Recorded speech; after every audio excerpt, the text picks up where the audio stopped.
Be prepared for surprises. Be prepared for surprises so that you can then action on them and even be proactive about them.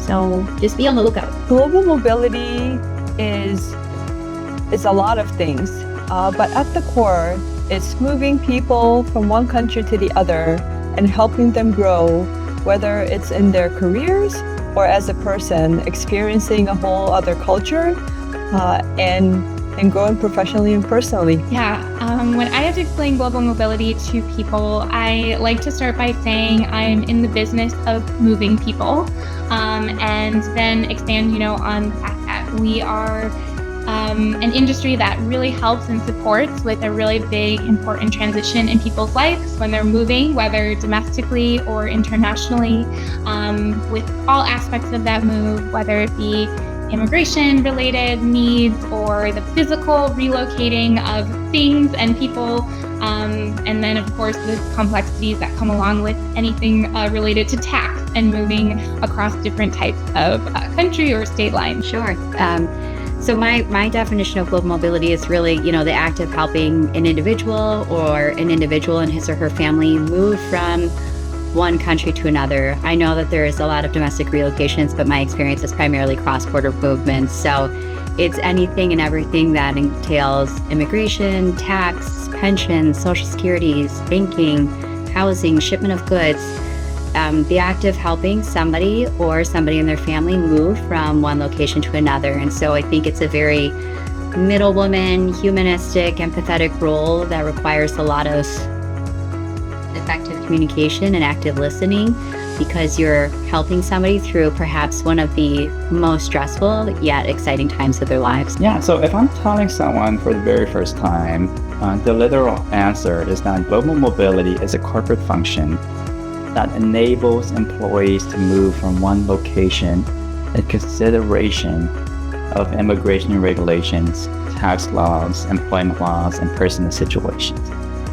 In practice, though, I feel it means simultaneously being consultants, project managers, program managers, facilitators, administrators, legal experts, continuous improvement specialists. We are all of the above because behind the scenes, that's what it takes sometimes to successfully manage the complexity of a cross-border relocation. When work is being performed, how work is being performed, and what work is being performed, then these solutions are not always, but sometimes very tightly connected with mobility.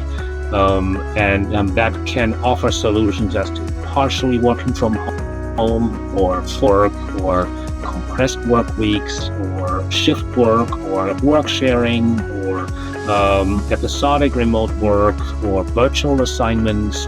There are a lot of different solutions out there that could meet this, and mobility is the tool and in that toolbox to offer the solutions, and then also going forward after the solutions have been decided on to implement them, to align them, and to operationalize the solutions. And so mobility can actually grow in this field and take on additional challenges that were traditionally maybe not existing. I think the keyword in global mobility is global.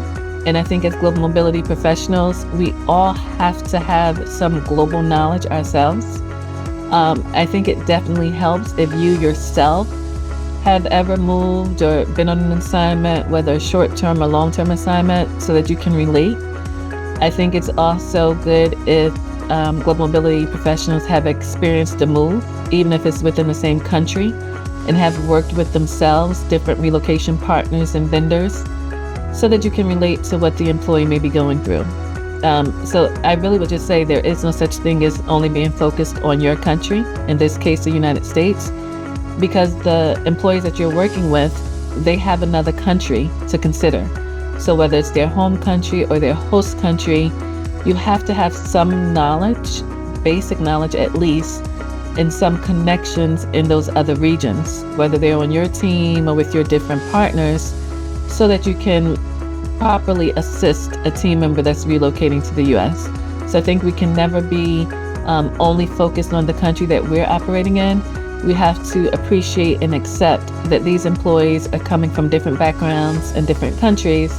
And in addition to learning the United States, we also have to be mindful and empathetic to the background and the culture where they may be coming from in their home locations. A top tip that I have for moving assignees, and this is quite basic but important, is not to pack your important documents in your household goods. And that being things like birth certificates, marriage certificates, documents of that nature. It's always advisable to have them readily available, so carry them with you when you travel. My top tip would be to have a discussion before thinking of moving an assignee. Reach out to the global mobility team, discuss the logistics of moving that assignee, discuss immigration, discuss relocation, discuss tax implications. Quite often discussions start without involving global mobility, and then global mobility are sort of contacted halfway through the process, and then it's, we run into issues all because we weren't aware, and then we start providing the appropriate guidance and advice, and it's like, the teams that were working on this, there's a realization that, okay, maybe we shouldn't have done this. We should have notified global mobility first. So I would say the top tip is don't do anything without informing global mobility, because there are lots of challenges, complications, and compliance risk. One top tip that I've learned over the years is making sure that you really understand the employee that you're moving, and understanding the challenges or the stress that they're facing. Sometimes these people might come across as being difficult, but they're really not. You really need to get to the root of the issue, and you need to make sure that you build a relationship, a trusted relationship that the employee can confide in you. So my top tip is to making sure that you really understand your employees when you're moving them, and that helps you to build relationships going forward. I don't know if you want the last bit.